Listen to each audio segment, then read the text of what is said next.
Namaste children, I am Shobha, Science faculty from Mangala Vidya Mandira.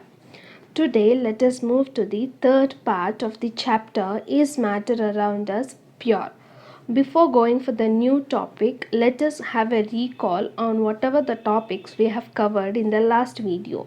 So among them we have covered evaporation, centrifugation, separating funnel technique, distillation, sublimation and chromatography. These are the techniques we have been studied in our last video for the separation of homogeneous mixture. Let us learn the next two methods in this video. As you know students, we are learning the separation techniques for homogeneous mixture. So now air is also an homogeneous mixture. So how to separate this air which is an homogeneous mixture of different gases. So first the air should be compressed under the high pressure so that it will be converted into liquid air. That liquid air should be subjected to the fractional distillation, what we have already learned for the water. The same thing into the air we have to subject the fractional distillation process. So different gases will be collected at different temperatures. So let us have a look on how this separation of air components takes place.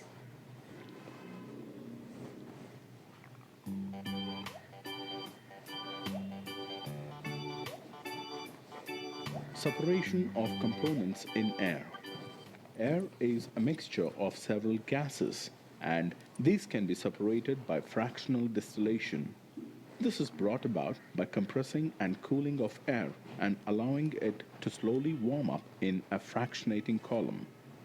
Air is first passed through a filter to remove impurities like dust particles. Filtered air is passed through compressors and it is compressed to very high pressures around 200 atmospheres. Compressed air is passed through a freezing unit where it is cooled to about minus 200 degrees centigrade.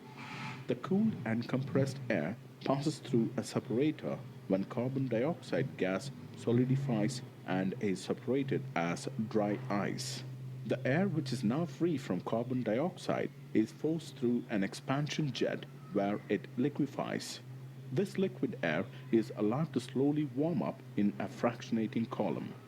Nitrogen first boils at minus 196 degrees centigrade and is separated. The argon, which boils at minus 186 degrees centigrade, is collected. Oxygen, which has a higher boiling point, is left behind and is collected separately. And this is how students we separate nitrogen, argon and oxygen in its liquid form. So let us move to the next separation technique, which is called as crystallization. Crystallization is a process that separates the pure solid in the form of its crystals from its solution. So we have to remove the remove the pure copper sulfate from the impure copper sulfate. For this process, first we have to take the copper sulfate salt, dissolve it in the water. After that we have to filter using the filter paper. Any solid impurities is there, it will be remaining in the filter paper as a filtrate. The remaining residue will be collected in a round bottom flask. This round bottom flask contains the copper sulfate solution, which should be given certain temperature so that the evaporation takes place. After the evaporation, once the round bottom flask cools down, the solid copper sulfate remains as in crystals. So this is how the crystallization technique will be followed.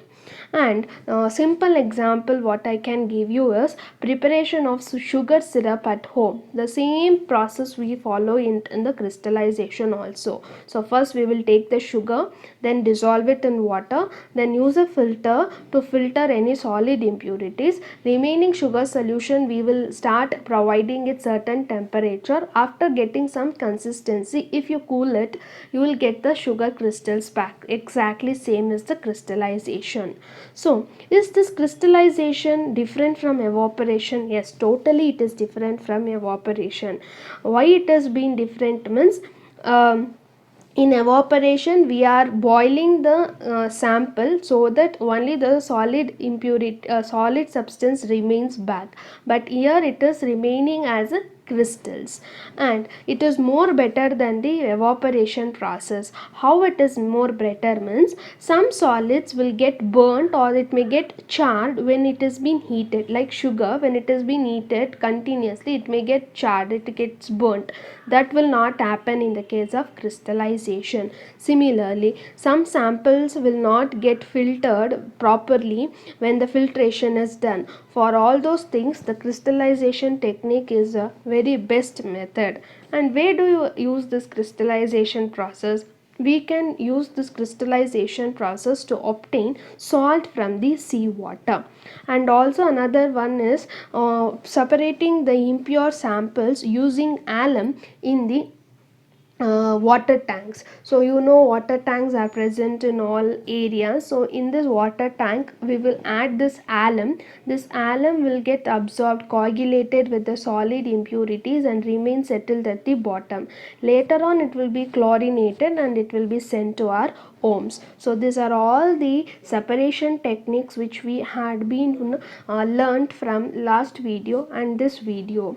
So now let us move to the another topic, physical and chemical change. So what do you mean by physical change? Physical change is a process which brings about the changes in the physical properties, and no new substances will be formed in this physical change. For example, when the water is being converted into water vapors, later you can cool it and compress them into the ice cubes. In all these three, only the physical change of the water is taking place, but there is no chemical change. Chemically it remains as H2O only.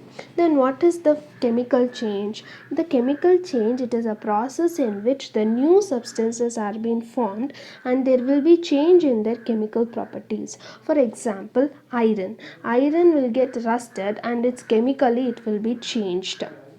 So now let us move to the difference between the physical change and the chemical change. So physical change is a change where there is a change in the physical properties, whereas chemical change is a change where there is a change in the chemical nature of the substance. Physical change, it is no new substances will be formed, but in a chemical change the new substances will be formed. Like in chemical change, Fe gets converted into FeO. In physical change it is a reversible process, that is from water you will get water vapor, again water vapor you condense, you will get the water back. Whereas in the chemical change, once the reaction completes you cannot reverse it back, it is always a permanent.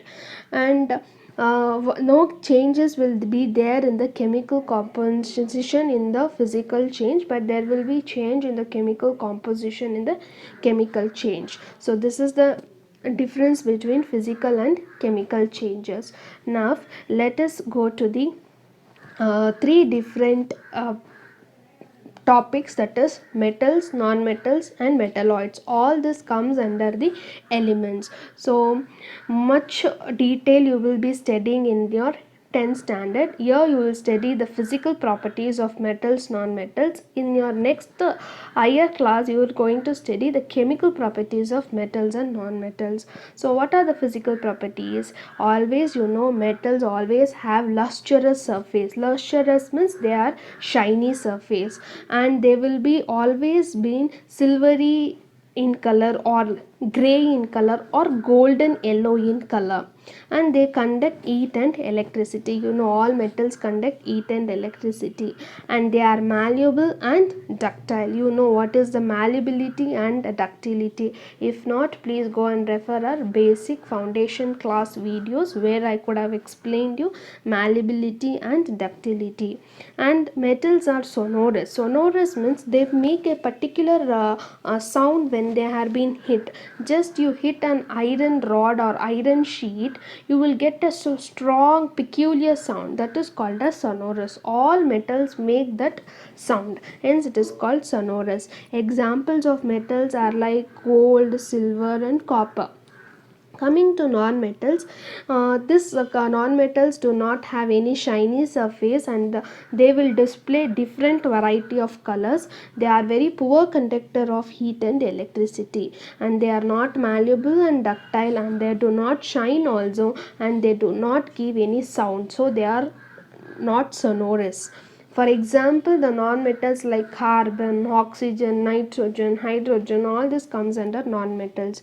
Coming to metalloids, metalloids are those elements which is having the nature in between metals and non-metals. They are intermediate having property. For example, it is boron, silicon, germanium. So now let us move to the other two main things which I have already explained in your first video. So let it be a summary for you. So elements, we have studied into metals, non-metals and metalloids. Now mixtures, you know the mixtures are just mixed together. Two things are mixed together and not in a proper composition. The proper ratio is not required for them. Any amount of substance can be mixed, and each of the elements mixed will be showing its property, and this can be easily separated by physical methods. Whereas compounds, these are the substance where two elements are being mixed and giving rise to new substance, and here the composition is very important. In particular ratio only the elements has to be mixed up, and totally the new substance will be formed. It will be showing the new properties, and they can be separated only by the chemical methods or electrochemical methods. So let us have a summary of this entire chapter. So matter, we had studied two pure substance and mixtures. Under pure substance we have given the examples of elements and compounds, and elements also we have studied lastly now metals, non-metals and metalloids. And coming to this mixtures, it is homogeneous and heterogeneous. Heterogeneous mixture can be easily separated, and we have mainly concentrated on homogeneous mixtures.